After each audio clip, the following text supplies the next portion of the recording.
Alle Fister began her career as an initial employee at the women's online retailer Shopbop. Fister was in-house for several years, heading their communications, growing the business through a blend of traditional public relations efforts while appearing on hundreds of television segments, teaching consumers the value and utility of shopping online. As Shopbop was acquired by Amazon, Alle went on to found her own communications consultancy, with her former employer as her first client. Over the past 16 years, Alle has led her team at Bollare to manage communications and collaboration strategy for brands including Amore Pacific, Afterpay, Barbie, Disney, Gilt Groupe, Timberland, and Vans, just to name a few. Alle is also a founding member of I Am a Voter, an organization focused on the positive positioning of civic engagement, with an underlining thesis of democracy works best when we all participate. Personally, Alle is a wife and mom of 3 kids. So let's make time for Alle Fister. Hi, Alle. Thank you so much for joining our Make Time podcast today. I am so excited to have you on. I know Helen's been so amped up about this, which has got me amped up, but I'm so excited to have you on as well, Alle. Yeah. Oh, well, thanks for having me. I really appreciate you guys making time for me. So, Alle, tell us a little bit about yourself and what you do at Bollare. Yeah, so it still blows my mind. Bollare will celebrate 17 years this February because I feel like I have not aged a day. But the journey in starting it is I was one of the original team members of Shopbop, which is a women's online retailer, kind of back before it was cool to shop online. And so it was a tiny business. I was responsible for our photo studio and really getting the word out about what Shopbop was and why people should come to it. So, I helped us set up collaborations and partnerships, handle our PR, think about different ways to audience expand, really was the net of it. And it was very successful for a lot of different verticals. One was a nice halo around what I had done. And so we were acquired by Amazon. And in that transition, I said, well, how about I start my own consulting firm? And you guys are the first client. And happily, they agreed. And we worked together for about a decade post. And from there, I've gone on to have the honor of working with incredible businesses, ranging from entertainment like Barbie, NBC Universal, Disney, to the best in fashion, accessories, lifestyle, and some really special projects over the years that I think not only talk about product and brand, but also purpose, which is really such a lovely conduit to what you guys are doing and why I'm so honored to get to speak with you this afternoon. So a couple things is Emma is like a Shopbop addict. Like she loves. This is Shopbop. I love to hear it. And I have been a reoccurring client with Alle and Bollare over the last, probably decade on several different brands. So super excited to have you on. Really great friend of mine and just a great colleague in general. What I think I'd love to hear from you today is if you're a woman and you want to make time to start a new business or project, like how do you suggest someone goes about it? Like how do you just make time to start something new? It's such a great question. I think that so much of it is identifying your purpose, your why. Why am I doing this? Because if you're really clear about your why, then your how and your when and your where will start to fall in because that'll be your Northern Star. You wouldn't just get in your car and start driving somewhere, right? You're like, okay, I know I'm going to drive from Los Angeles to San Francisco. So then it allows me to know, okay, these are going to be all the different decisions I make to help me get to San Francisco. So I think sometimes people get excited about this notion, like I should start something, I should do something, I should. But maybe taking a second to step back and being like, why do I want to do this? And what's my destination? So I can make all those micro decisions to help me ultimately get there. Really great advice because there's so much pressure today on all the things that people think that you should be doing, but really kind of like defining why it is you're doing what you're doing, I think is really, really important and super sound advice. So, someone sitting down, they want to start something like philanthropic or they want to start a new entrepreneurial venture. What are 3 tips that you think would help them make time for it? The first thing is decide my just kind of like those who, what, when, where, why, how things that you had in school. So I would start with my why. Why am I doing this? Because times will get tough. You'll have all the different pools of life, friends, family, other work obligations. They'll kind of deviate you from like, okay, why am I doing this? And then break it down. I think sometimes when people, especially with social media, they see, oh my gosh, someone started something and now they're in all these stores or they have all these clients. Well, like to be really realistic with yourself on the when and the how, it probably took them years to do it. I think I just said, I've been doing this for 17 years, If you allow yourself the opportunity to unpack and decide that amazing things happen with time and persistence, I think that gives you a nice little bit of, and then to start to break it down for yourself. Okay.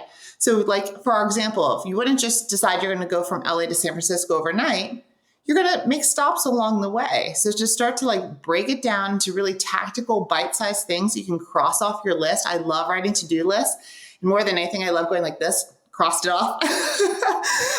So that it doesn't become this like heaviness on you. Like I can only get in there if I can make time to do the full project. It's little bite-sized things are what shape an opportunity, I would say.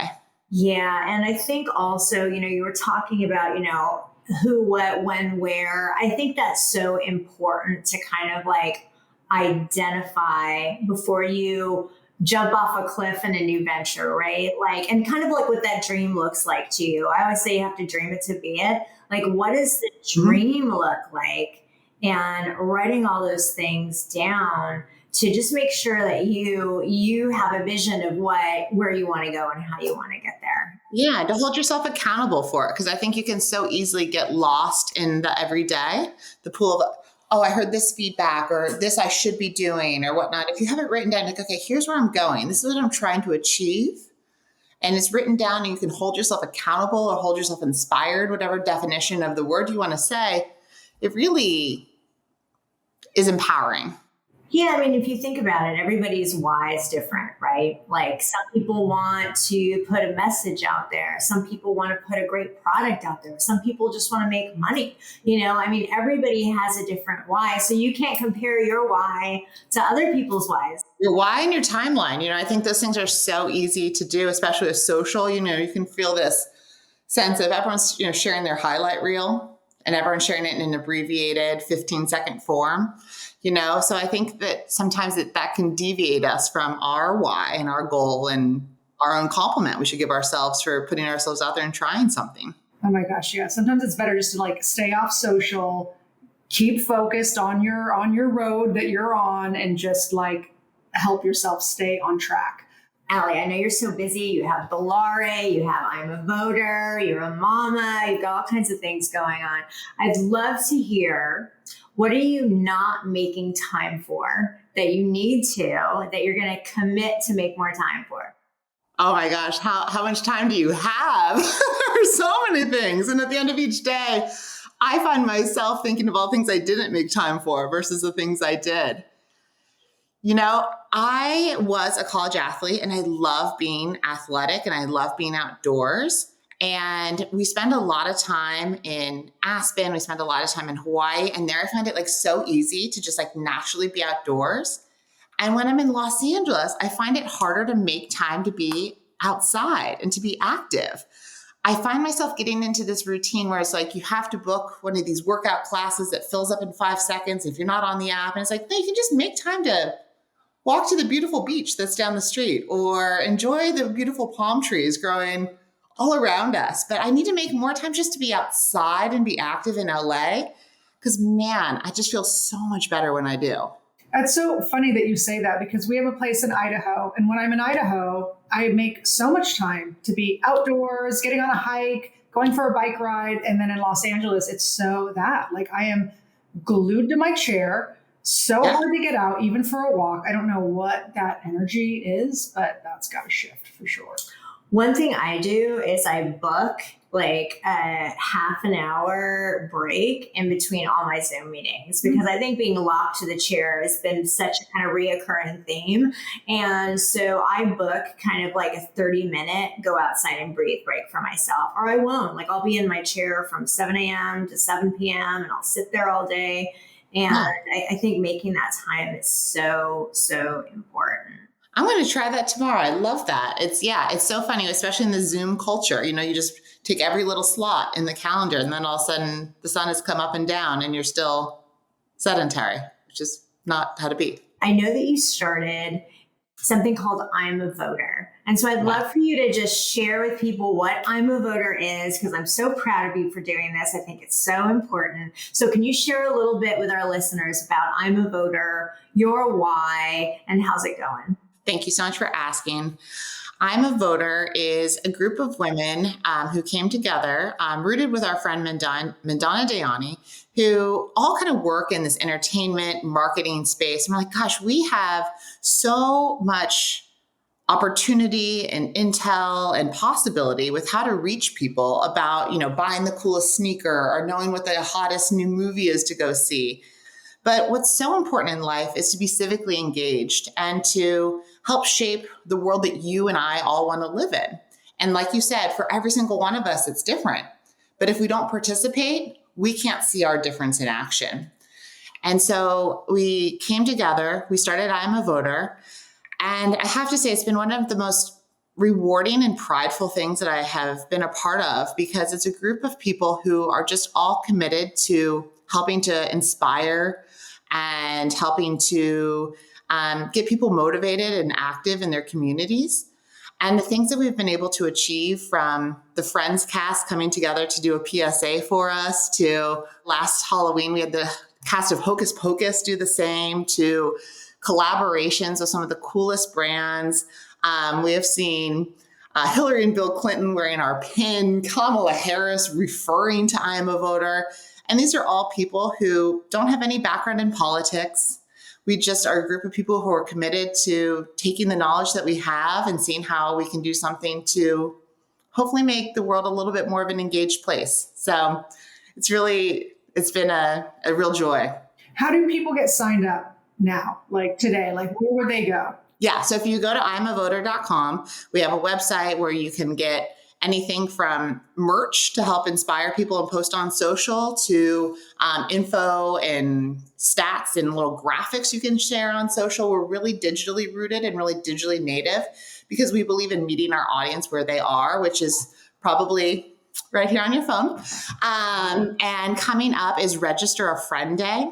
We find that people are exponentially more likely to vote if they are encouraged by a friend. So in a few weeks here, you'll see all of our efforts around Register a Friend Day, which is #RAFD.